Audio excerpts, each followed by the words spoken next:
You know how to book flights and hotels. All you're missing is a tool to plan the travel experiences you'll have once you arrive. That's why you need Viator. Book guided tours, excursions, and more in one place. There are over 300,000 travel experiences to choose from, so you can find something for everyone. And Viator offers free cancellation and 24/7 customer support for worry-free travel. Download the Viator app now and use code Viator10 for 10% off your first booking in the app. Find travel experiences for you. Do more with Viator. Hi, podcast listeners. Welcome to the A World of Difference podcast. We have so many guests on this show making a difference in our lives, making a difference all around the world with the expertise that they bring. And yet so many of you are reaching out to me saying, you want more. It's not enough just what we're putting on these podcast episodes for you. And so I am here to extend a very warm welcome to you to our Difference Maker community, where you can join for as little as $5 a month to get all this extra content. Out the gate, you're going to get 30 plus minisodes of exclusive content not available for the regular podcast listeners, and an exclusive minisode every month. And you'll get exclusive voting power to help us pick podcast topics and more.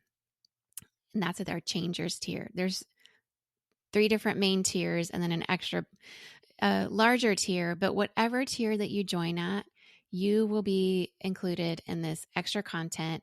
And I know that many of you are wanting to go a little bit deeper. And so even though it gets a little wild in there sometimes because of how deep we go, I want you to join us there. This extra content is very special. It means a great deal to me to be a part of this community with you. And I would love to just exchange ideas or perspectives that you have around these different episodes. And that's the place where we do it. So please show up to our Difference Maker community. Give us $5 out of your pocket every month. And I think that you'll have a lot of fun in there, because we do. And I would love for you to join us. So go to patreon.com/A World of Difference to join us there.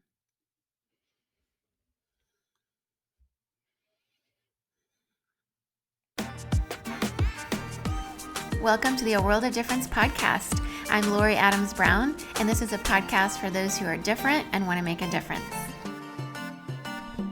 Our guest on today's show is Karen Gonzalez. Yes, she's back with a new book called Beyond Welcome. Karen is a speaker, writer, storyteller, and immigrant advocate who herself immigrated from Guatemala to the United States as a child. Karen is a former public school teacher and attended Fuller Theological Seminary, where she studied theology and missiology. The last 15 years, she's been a nonprofit professional. Last time we had her on our show to talk about her book, The God Who Sees, and Karen's second book, Beyond Welcome, Centering Immigrants and Our Christian Response to Immigration, just released.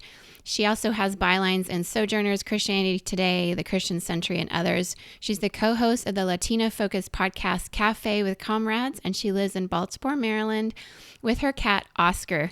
It is an honor and a privilege and so joyous to have the one and only Karen Gonzalez back on the show to talk about immigration, her new book, and what we've been missing. Her voice in this conversation is so informed from so many levels, and I'm super excited to have her on today to talk about her latest book.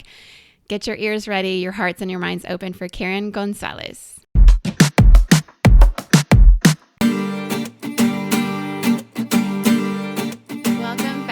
Karen, to the A World of Difference podcast. Thank you. Thanks so much for having me back, Lori. It's good to see you again. It's great to see you too. We're recording this on Election Day, and it's kind of wild here in California. I can only imagine in the Maryland, D.C. area here of the U.S. what that's feeling like today. So, yeah, how are you coming into this interview today? What are you feeling? I feel apprehensive. It's, I'm sitting with, when I was researching my first book, I ran across this quote by Dr. King when he says, "While it's true that laws do not change hearts, they can restrain the heartless." And I don't know. It just seems like we're always trying to minimize harm instead of making real effective change, So sitting with that, but also knowing that it's important to participate and to throw everything at corrupt systems and broken leaders.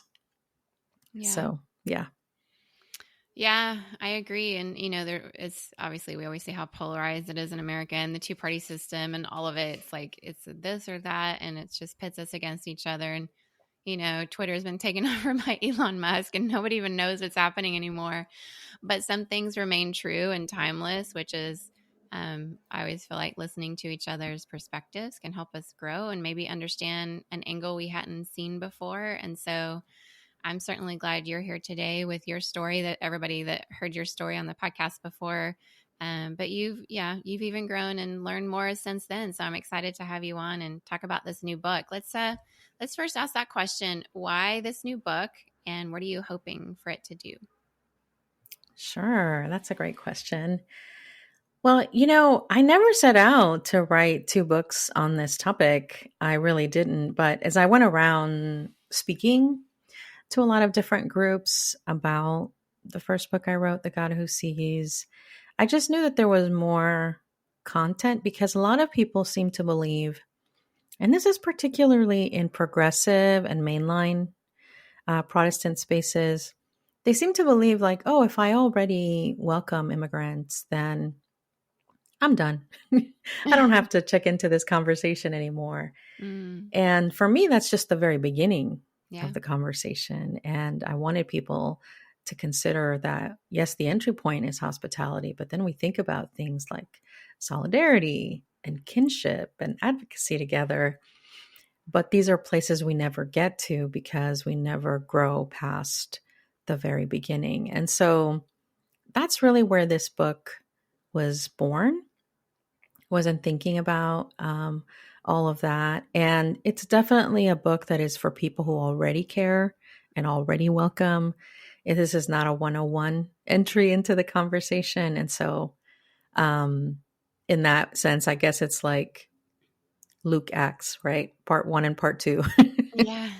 So, So good. Yeah. Being here in California, we're getting immigrants and refugees of all different nationalities all the time. Afghans in particular here in what is called Little Kabul in Fremont, and the work my husband does, and I volunteer a bit with him. And it can get overwhelming sometimes to see all the needs, even when you are doing your best to welcome, because every family that comes in, you always hear their story, and it's like, like one family I remember sitting in their living room, and she has a science degree and had dreams of working in her country, of course. And for a woman in Afghanistan, that was a big deal. And her husband, an engineer, and they start off like working at an Indian restaurant, or some people drive Lyft or Uber, and our systems are just not kind at all. And so voting is huge, but there's other ways people can be involved, like with business and hiring people and schools and all the systems. So what are some ways that you advise people to help tackle these systems, as a citizen, as a Christian, as a person of faith? yeah. So, well, first of all, what you said, the voting is really, really important. People don't realize that refugees, even though they come to the US with the legal right to permanent residency, they are not citizens when they arrive. And it's still about a 5, 6 year process before Yeah. they can do that. So your voting really is important for those people who cannot yet vote, and to vote for policies that are welcoming and inclusive of all people, especially at a time when there's so much Christian nationalism and xenophobia. It's really critical that those of us who do not believe in those things really make our voices heard and known. So that's really important. But there's other things as well. And one of the things I always encourage people to do is to really sit with the Holy Spirit and really find out, what is it I really believe about immigration? It's a huge issue politically, socially, economically, but it's also a biblical issue. And where do my views about this come from? Do they really come from the Bible and the teachings of Jesus, or do they really come from my family or the media or my peer group or what have you? Because before we engage people, we really need to be sure that we know where we're coming from on this. And so that's the first thing I always encourage people to do. And then from there, there's a variety of ways to get involved. So some of the work that your husband does with refugee resettlement always needs volunteers, whether it's language partners or people who are, cultural partners. So if you think about something as simple as a parent teacher conference, well, we know what to do because we live here. And think about somebody coming into this environment brand new and not really knowing what you do at a parent teacher conference. And so this is something that cultural partners can do. And some organizations are called like a good neighbor team. They help newly arrived refugees sort of navigate a lot of the things that culturally we just know because we live here, but that would be surprising to somebody who's new. Even think about something like personal space. In the US, even if you're riding public transportation, you don't smush up against people because that's not okay, right? But in Right. many countries, that's perfectly fine. Yeah. I just remember when I taught refugee students and I taught English, they would ask me, why do people say excuse me when they walk near me? They didn't touch me, but they say excuse me. And something that simple is important to know, or that you don't drop in on Americans, that you have to make an appointment. You can't just show up at people's houses. All these kinds of things are extremely important to help to navigate life here well and to understand what's happening. And you don't learn it from watching TV or from just observing. It really helps to have a cultural insider come with you and talk to you about some of these things. So language partner is another thing that people can do, is helping people to learn the language if their country of origin was not an English speaking country. And then, of course, people can give to things like legal funds. So people may not know this, but the immigration process is really expensive. Yeah. To get a green card, it's over $1,000 to apply for one. And this is something all immigrants and refugees have to do. And as you noted, most of them start at the very bottom. You're driving Uber or Lyft, or you're working in warehouses or factories. You're not earning a lot of money, and to all of a sudden have to shell out $1,000 per person for a green card application is really expensive. So any nonprofit that does legal services for immigrants and refugees is really important as well, to be able to give to those kinds of funds. There's also detention visitation. So, anybody can do detention visitation. And it doesn't even matter if you don't speak another language, because there's people from English speaking countries, the Korean, African countries, and they're in detention. And I don't know if people understand the way detention works, but you don't get picked up, for example, in Maryland and get put in a detention center in Maryland necessarily. Yeah. You could get picked up in Maryland and get put in a detention center in Florida. When I was doing detention visitation before the pandemic started, I just remember meeting with people from all over the country, and they got shipped to Maryland for detention. So literally they don't know anyone and they're in detention. And so that is also an important ministry, the sitting with people in prison, the way that Jesus talks about in Matthew chapter 25. So those are some different ways that people can engage. Of course, there's always advocacy. Calling legislators and representatives is important. And then having conversations with people in your life about these things, because there's a lot of misinformation out there. And it's unfortunate, right? We live in this age of information, but also misinformation, because anyone can put anything out there. And so it's really important when you hear people say things that you speak up. You don't have to be harsh or rude or obnoxious or anything about it. But, I was at a coffee shop where I was just writing and working, and I had a book on immigration on the table. And it's interesting because this couple near me, said, "Oh, what are you reading? What is this about?" And I started talking to them, and the first thing they said was, "Well, we don't believe in open borders." So they go to the most extreme position Right. all of a sudden, Okay. Yeah.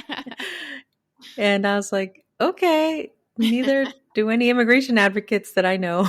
Right. Yeah. I said, "That's a really extreme position." Yeah.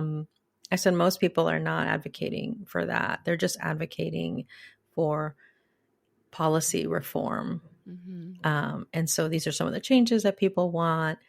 And, we had this nice little conversation, and it wasn't, it was very pleasant. It wasn't contentious. And so it is important to spread good information where you can, or to direct people. I Hmm. always tell people you can always check out the American Immigration Council. They have a really great website, and it's very accessible to anyone. Anything you want to know, what is the DREAM Act? You can put it in there and it'll pop up, and it'll give you a short little article about what it is. If you want to know the difference between a refugee and an asylum seeker, you can put it in there and it'll pop up another little article. And so it's important not to go to the news sources we're familiar with, the Yeah. Fox News, even the CNN or NPR. It's important to go to places. So these are nonpartisan think tanks that all they do is research immigration policy in the United States. And so the American Immigration Policy Council, the National Immigration Forum is another one, the Cato Institute, which is libertarian, but they do have a really great section on immigration that is surprisingly positive, believe it or not. Wow. so so these are some good places to go to for information, and to correct people. Don't share memes, even if they're positive, unless Hmm. you know that they're true, Yeah. because they don't help the conversation if they're rude or harsh. And if they're false, they're contributing to the disinformation that exists out there. Mm. Yeah. And that kind of psychology of a meme being passed around, in the same way that we sort of generally, I think, in the United States, understand that advertisers may or may not be giving us all the correct information, like when they're trying to sell you whatever product that you see either on TV or on your phone or on a billboard. Like, they're trying to use human psychology, even prey on your natural human longings to get you to desire that thing. And so it may not be a straight out lie, although on occasion I think that happens, but they might mix a little bit of truth with a lot of false narrative, maybe an overpromise, underdeliver or something. So memes can have that same effect. Yeah, I'd like to unpack that a little bit more with you in terms of like how the psychology of what we're seeing in the social media or even the media itself can feed us stereotypes that really cause harm to immigrants, refugees, people coming to the shores of our nations. Yeah, so it's interesting when Hillary Clinton ran for president against Donald Trump. I saw this meme that was even shared by some of my relatives, who have this philosophy of shut the door behind me. I'm the last good immigrant that arrived. And they posted something about, if Hillary Clinton wants illegal immigrants here, then let's just drop them off at her house and they can live with her. And I saw this meme shared really widely by conservative people who are against immigration, and as well as Christians, by the way, Mhm. included in that. So fast forward, Donald Trump is not president anymore, even though he won that election. And we have the governors of Texas and Florida Yeah. literally busing and flying immigrants and dropping them off in front of the home of Kamala Harris. Yeah. We have people attacking the home of Nancy Pelosi, Yeah. all over these policies that they don't like. And this meme turned into this really, it contributed to this really destructive force Mm. and into human beings like immigrants being turned into pawns instead of being treated with the dignity their humanity deserves. Yeah. And I don't think there's anything wrong with the idea of other states that are not along the borderlands should share in the responsibility of caring for people in vulnerable situations. I am not against that at all. Mm-hmm. However, there's a correct way to do that, Yeah. like making arrangements, giving people a heads up so that state agencies and nonprofits are prepared. You can't just drop off people in the middle of Martha's Vineyard and leave. And Yeah. just leave them there to fend for themselves, and then score political points with your supporters over something like that. And so this is some of the harm that's happening. And people don't realize that doing something like that is not only harmful in terms of not respecting the humanity of these people who are asylum seekers, but also it jeopardizes their legal cases. They were paroled in and they have a legal case, probably in Florida or Texas, Mm-hmm. in that federal court. And now they're in Massachusetts. And Yeah. how are they supposed to show up for their court dates Yeah.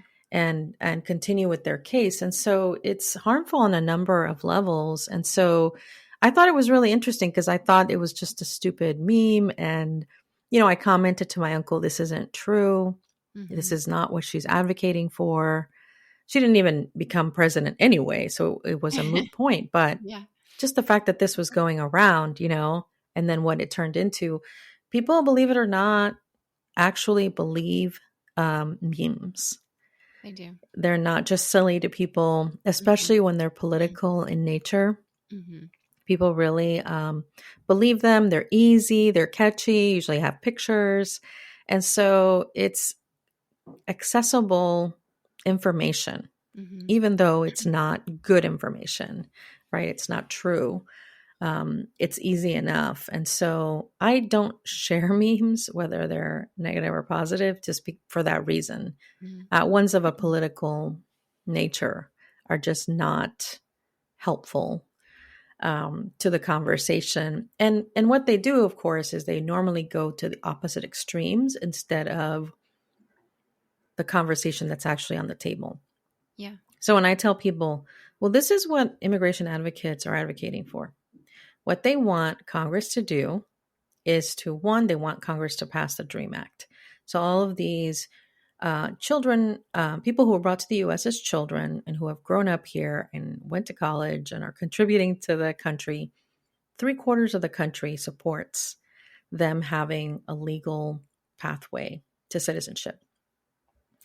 But our legislators haven't had the will to pass this DREAM Act. And so one of the things immigration advocates want is to pass the DREAM Act. It's been up so many times and it has not passed. 2, we have a lot of labor needs in this country. I don't know if you've noticed, but especially in service industries, factories, cafes, all kinds of different places. Yeah. There's a lot of jobs available and not Mm-hmm. enough American workers. Yeah. And so part of what they want is to make it easier to come into the U.S., to work legally, Mm-hmm. to provide things like work permits so that people are not exploited, Yep. but also so that our labor needs are met. Yeah. So there's complementary benefits there, right? For everybody wins in this kind of situation. They also want to create a workplace authorization system that's enforceable for everyone. So people may not know this, but in places where you receive government grants, they do something called electronic verification. Mm-hmm. So when you start work there and you produce your documents, right, in your first day, they send this electronic communication to the government, and the government comes back and says, yes, Lori Adams Brown has the legal right to work in the U.S. Yeah. And that's great, right? Because that's a system that should work for everyone. However, employers get to opt in or out of that. Oh. And I don't think that that's a good situation, because what you have then is a lot of industries who don't receive government funding, so they're not required to use the electronic verification system. They just opt out. And so then you have them hiring a lot of workers who don't have the legal right to work in the U.S. And then sometimes they exploit them, Yeah. sometimes they don't, but they still are employing them. And if they get caught, which would only happen if there was some kind of audit that would happen, and which very rarely happens. But if they got caught, there isn't even any real punishment. It's a slap on the wrist and you Wow. get to go on about your day. So there's no punishment for employers who hire people. So if our government is really serious about Yeah. this, shouldn't there be real enforcement? Shouldn't everybody do electronic verification? Mm. So that's another thing that immigration advocates want. And then finally, they want to provide a pathway to citizenship for the people that are here. And it includes things like passing a background check. Hmm. It includes things like proving that you pay taxes and things like paying a fine for having been in the country illegally. And then being able to enter into a process where you can become a naturalized citizen. That's what it is. It's nothing extreme. It's nothing like open borders that people think of. It's very reasonable and Hmm. practical. And it's something that they have come up with because they want both sides to be able to agree on it. But so far, again, our leaders have not had the will to pass any kind of immigration policy reform. And so that becomes the difficulty. And that's why calling your legislators is really important. Yeah. People who are against immigration, they call. Believe me, they call. And so calling is really important. It's more effective than writing letters or emails because when you call your legislator, an actual person answers the phone. It's not a system where you leave a message. It's an actual staffer from that senator or representative. And you actually speak to someone, you give them your name, your address, and you say, whatever your concern is. I really want Senator X to vote for the DREAM Act. I'm in support of this. Most of the country is. I want our country to continue to be a welcoming place for refugees and other immigrants. They will write all that down. And I know it sounds like, what good would that do? But believe me, it does a lot of good hearing from an actual person. Yeah. So don't get me wrong, signing petitions, letters, all of that is good too. We need to throw everything we can Yeah. at systems that are broken and unjust. And so Hmm. whatever you can do, do it. But calls are very effective. So yeah, so that's some of the challenge, I think, with things like memes and Yeah, definitely. And I think, for US citizens, even if you live abroad, there's ways to still make those phone calls. I know the time can be hard and you can use, like, I don't know, Google Voice number or something like that. But that really that's what I hear pretty regularly from whether it's trying to pass the ERA and different things that are going on that we care about. It seems though so often, unfortunately, it's the ones who are most affected by the system being broken that ends up being the ones who do so much of the work. But I think that a conversation that would be really helpful is the privilege of citizenship that we already have, and not just resting comfortably because, well, you know what, it's fine for me. I'm legal here. I don't have to worry about Border Patrol when I go past that near El Paso, and I don't have to worry that my voice doesn't matter on election day today. But considering people of faith, whatever your faith background is, but I would say in particular, the commands in Christianity to love our neighbor includes loving them enough to help the systems be better. And so I would love a little more practical, actionable step from you that we could even link in the show notes if somebody was going to call their legislator in the U.S. Um, are there talking points? Is there a little script that they could find online? I'm sure there's all kinds of resources. Where would you point them to? definitely. And I can send you links to all of that. A lot of the nonprofit groups, particularly the Catholic ones, have a lot of little scripts that you can use to call and you can adapt it to your style. And if you're overseas and calling is hard, letters and emails are still good. They still, if as long as they're personal, they're not form, they're your email that you're writing, Yeah. and you ask for a response, those can be very effective too. So don't feel intimidated if the phone scares you or you don't want to find, a time to be able to call the East Coast. So all of those things are effective. But yes, I can send you a script. Even saying something as simple as, "Hi, I live in Senator X's district or state, and I would like to know how they are voting on the DREAM Act, how they are voting on the Afghan Adjustment Act." All of that you can just call and say, "I want to know what their position is on that." And if they support it, that campaign, that person who works in the staff in the office will happily tell you, "Well, Senator X supports the Afghan Adjustment Act and has voted for it, And if they don't, they'll start to dance around. And then you don't have to have a script. You can say, "Well, I support this. Afghans helped our US military. They supported us. They translated for us. We destabilized their country and made it unsafe for them to stay there. And I support the DREAM Act. And I want to hear from Senator X about this." Something like that is very, very effective. So if you're not sure and you want to know, I don't even know how my senator or how my representative voted on this, you can just call and ask, and they have to tell you. And again, they'll dance around Yeah. if they didn't support it. And then you can say, "Well, that's not okay. I live in his district or her district, or I live in that state.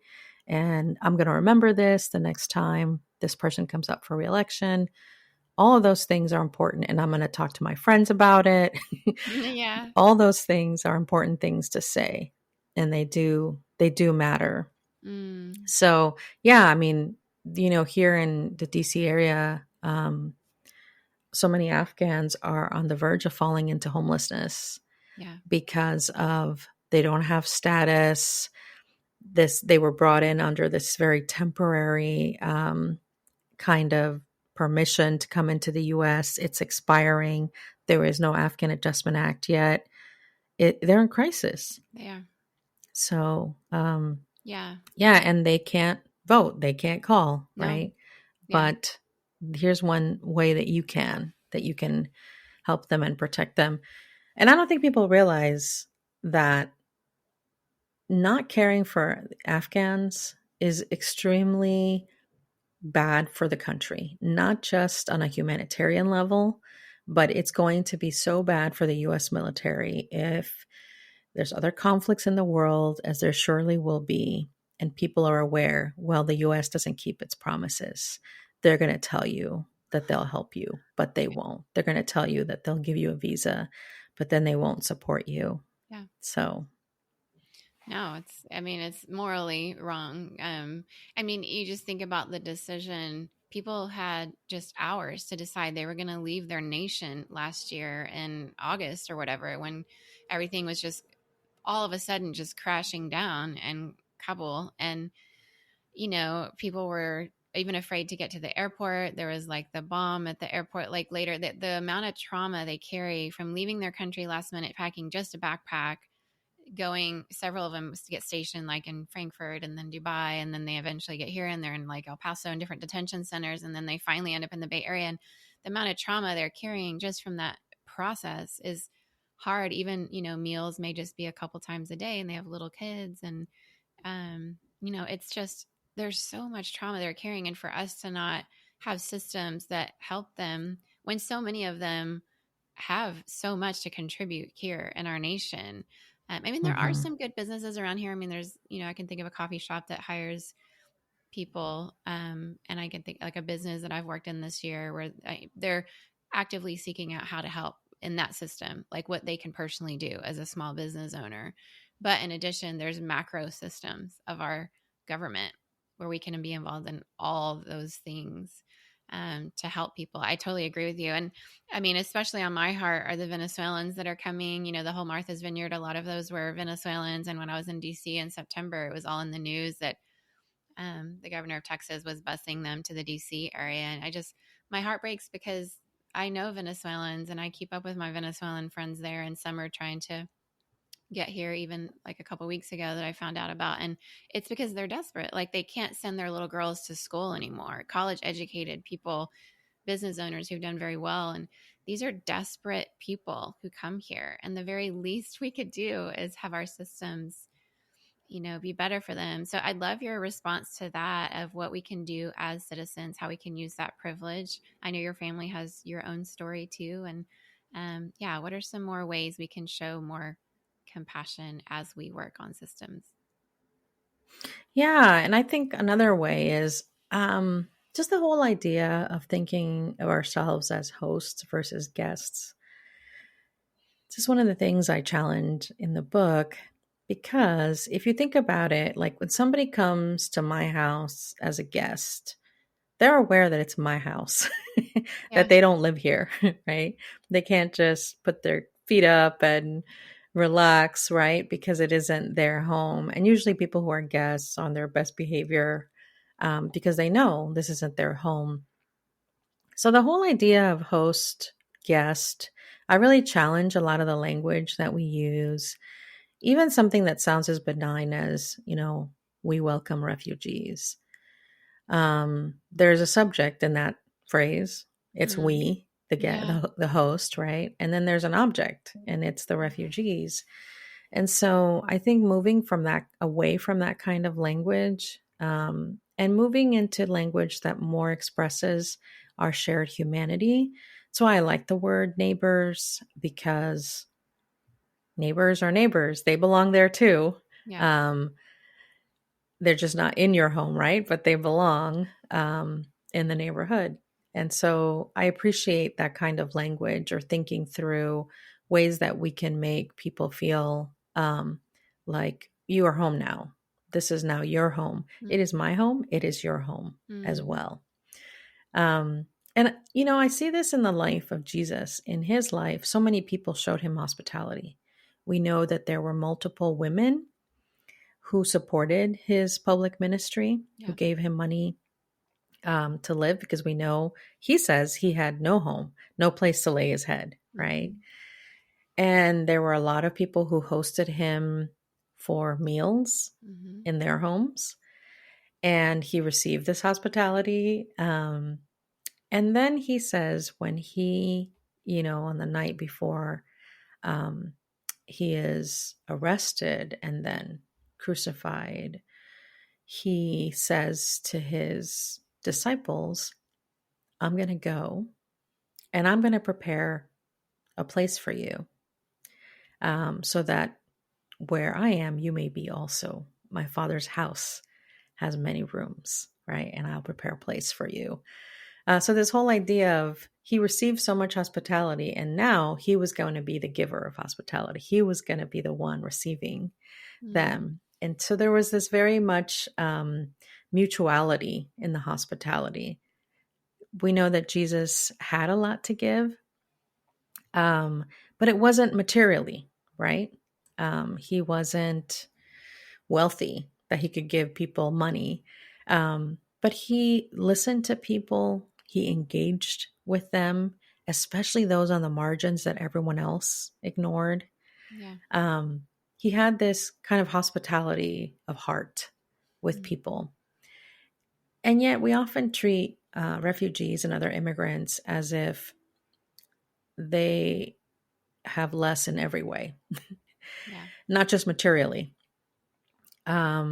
We treat them as if they don't have gifts and culture and talents and faith, all of these different things that they bring as image bearers of God.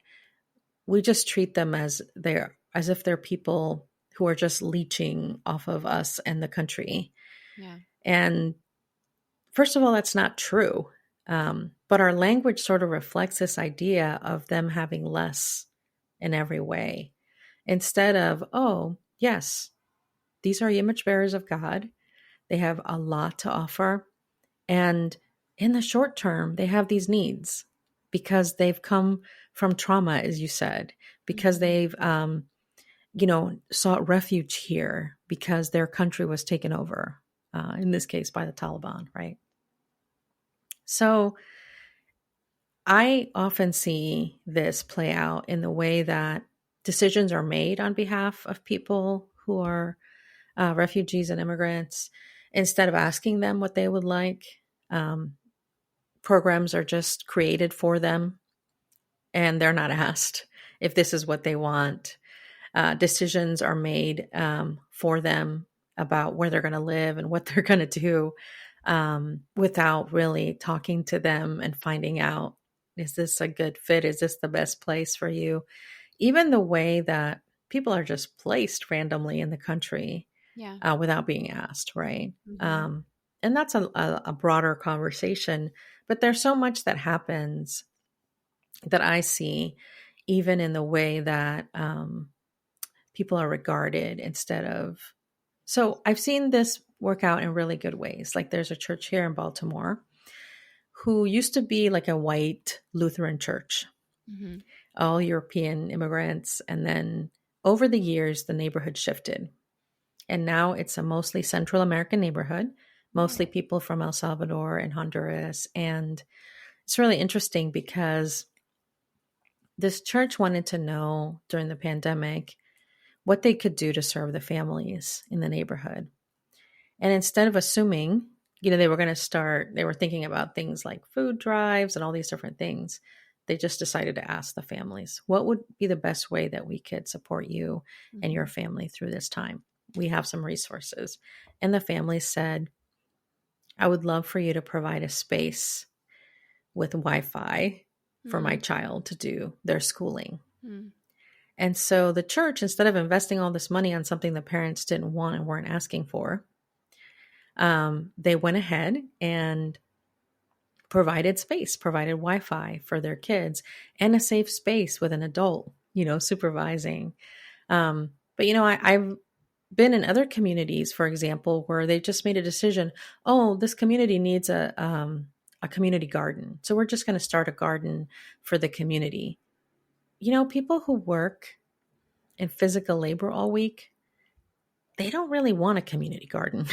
That's not Right. something that they're looking for. So what Right. ended up happening is that all basically the community garden was for white people in the community who worked white collar jobs, right? Yeah. And had a desire to grow their own food.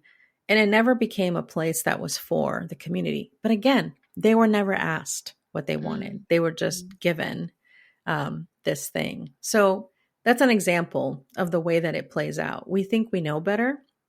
We have resources and education and all of these things, but we're not respecting people's dignity and choices if we're not allowing them to be the ones to say what they want, or even to give feedback on resettlement. They can give feedback and say, this really didn't work. And that's also a really good thing. So I think that is an area that's a little more nuanced, but it's an important thing for us to think about, because the way that we diminish people's humanity, it doesn't happen in big ways. We would never say, well, I don't think those people are human, right? Right. But it's all in the way that we interact with them and treat them, Yeah. right? And Yeah. so that's what I wanted to get at, is how do we tackle those more nuanced conversations so that everything that we're doing says, no, you are a full human being and you have gifts and talents. And, my dad used to say when I was growing up, just because I speak with an accent doesn't mean I think with an accent. Because he had an accent, people would treat him as if he wasn't smart. Right. And so this is something that we also do with people, right? So yes, there's a lot of different ways that we can engage with people on a personal level as well, to show that we really respect their dignity as human beings. So good. So good. Just the basic community development principles of asking the community what they need. And sometimes that gets lost here in the United States with the refugee resettlement. So this is a good reminder for everybody doing this work, or people who are interested in getting involved volunteer wise. Also how to talk to our people in government that really are making these decisions. This has been a very enlightening, actionable conversation. So I'd love for people to know where they can find you. And then if you'll hang around, we'll ask you a question for our Patreon supporters too. But let people know where they can find you and your writing and your book. Sure. So I am for now on Twitter and Yeah. Instagram. And my handle is @_Karen J. Gonzalez. I also have a website, Karen-Gonzalez.com. And there's a link to my Substack newsletter there. And you can find my book wherever books are sold. If you prefer not to buy from Jeff Bezos, Yeah. you don't have to. Yeah. It's found Barnes and Noble, bookshop, anywhere that you buy books, you can order it. So, and it's called Beyond Welcome, Centering Immigrants in Our Christian Response to Immigration. Well, thank you so much for this conversation. I do hope that we learn to center immigrants better because of the book that you've written and the actionable steps that we can take. And even just this conversation, I hope has really helped people around the world that are listening. I know people in Australia and the UK, and this is a conversation happening in a lot of places. So thank you for that. And we will stick around and talk to our Patreon supporters. But thanks for being on the show today, Karen. Thanks. It was so great to have Karen Gonzalez back on the show. She did stick around for us to talk on Patreon. And so I hope that you will listen to her there in the conversation that we had about her childhood perspective on what it means to be a refugee, an asylum seeker, an immigrant in the United States today, based on her own childhood experience of coming to the U.S. from Guatemala and the things she experienced there as a child. So do check it out on our patreon.com/aworldofdifference. You can join for as little as $5 a month and have all the conversations that we've had with any of our guests that are available there, and then the future ones too. As Karen said, call your legislator if you have any concerns around immigration around you here in the United States, or if you're an expat abroad. She recommends the American Immigration Council to learn more about all these things. And you can also find her on her socials at Karen Gonzalez. We're going to link all of that in the show notes so that you can find her and her latest book and her previous book, The God Who Sees, that we talked about before as well, and just her writing and even her podcast that she's involved with. She's doing a lot of great things, a lot of great work, a thought leader, a theologian, a person who's had so much practical experience in the field, helping resettle refugees, but also having been one herself, being multilingual, being bicultural, and we have so much to learn from her. I've learned a lot from her, and I hope you check her out in terms of the content she's putting out there. Her thought leadership is very, very valuable, especially at a time like this where we're having a lot of these kind of conversations around how to make a difference together and how to live in these lands around the world where we live with all these different cultures, and how we can make space at the table for everyone, and how that makes us better, because no one person has it all figured out. I always say great minds actually don't think alike. And that's a really good thing. We can learn so much from great minds with different perspectives and help us see something we haven't seen before. So I hope that's happened for you today, and that you continue to learn from her and seeing things that you haven't seen before from her perspective, and just the people she brings around her too. And those perspectives as well are just super valuable. So excited to have her on today. It's been such a blessing. And once again, check her out on the Patreon conversation that we had, because that was super interesting too. We got to get a little insight into what it was like for her as a child and how that affects her perspective today, which undoubtedly it would. All of our childhood experiences help form how we see the world. And an experience like that she had is just so important for us to listen to as these children grow up into adults and can help us see in a different way. So thank you everyone for all the great work you're doing all around the world. Thank you to all of you who actually did vote here in the US and abroad for our election, and we're still getting some results rolled out. But yeah, it makes a difference. You want to be involved in justice work of any kind. Voting, if you live in a place where you can work, is one of the many ways we can help change systems that are unjust for all kinds of people. And it's one thing to help the wounded downstream and continually help individuals that are being hurt by a system. But if you go upstream and help the system be better, then it just helps so many more people and it prevents it from happening. And so that's one thing we can do when we vote to help change systems. It's just one thing, but it does help. So each of you who did, thank you for being a part of our society in that way and for letting your voice and your perspective be heard. And in the meantime, wherever you are in the world, keep making a difference and letting us know how you're doing that. We love to hear about it. I do, and it helps me be better and gives me more innovation and creative ideas. So thanks for interacting with our posts on Instagram and Facebook and in our Facebook page. We've had a little trouble with our Facebook page today. If you've tried to go there, you may have had a little trouble. Facebook's causing some issues. I don't know if it's because of the layoffs here in Silicon Valley at Facebook recently or what, but if you've had a little trouble accessing the Facebook page, it's because there's little things going on with it right now. But Instagram should be working fine, and our Facebook group for A World of Difference podcast community, if you want to join our group, we have some conversations going on there, and that seems to be working fine. Also, you can join us on Twitter for any conversation around any of these episodes. We'd love to hear from you. And it's all the different great minds out there that help us make a difference together wherever we are.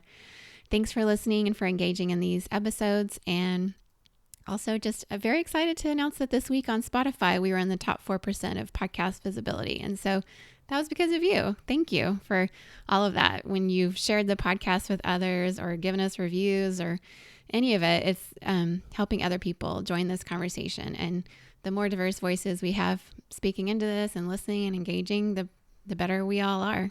The better decisions we're making, the better we're reaching our communities, and the better we're making a difference. So the more of you that engage, the better this community is. So I really enjoy the different perspectives that are coming in, and it really enriches my life and helps me see things in my own community differently. So thank you. And in the meantime, whatever your next week holds, I hope that you find some time to rest and take care of yourself, because I know for sure all of you out there making a difference can get tired, because I know I've heard your stories and I've experienced it too. So take care of yourself and give your body the rest it needs, the nutrition it needs, the sunshine, all the things, so that you can be thriving and flourishing wherever you are, because other people matter that you're making a difference for, but you also matter. And we just want to make sure you know that. And it's okay to take breaks sometimes. We need that. We should. It's part of being human. So give yourself that grace and that self-compassion. And if you have any tips and tricks on that, please share them on our socials. We'd love to hear how that's going for you. And in the meantime, thank you for listening and making a difference wherever you are. Take care, and we'll talk next week. Bye. As we're finishing this episode, if you're thinking, I really wish I could learn more or go a little bit deeper, well, that's what our Difference Maker community is for. I would love to welcome you in to join the rest of us there. Once again, it's only $5 a month to join, the price of a latte at your local coffee shop. You can join at our Changers tier.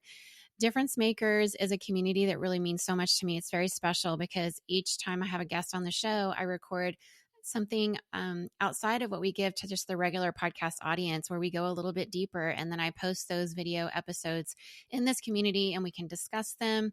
But also at the very beginning tier, which is our Changers tier of this community, you'll get exclusive voting power and help pick podcast topics that give us, more of what we want from your perspective. You'll have access to exclusive 30 plus mini-sodes that aren't out there for the general public. And you'll get every month an exclusive monthly bonus mini-sode. At our Groundbreakers level, which is $10 a month, you can join and get all of that, but also priority access to submit questions to the podcast. And you'll get an additional 2 exclusive monthly bonus mini-sodes.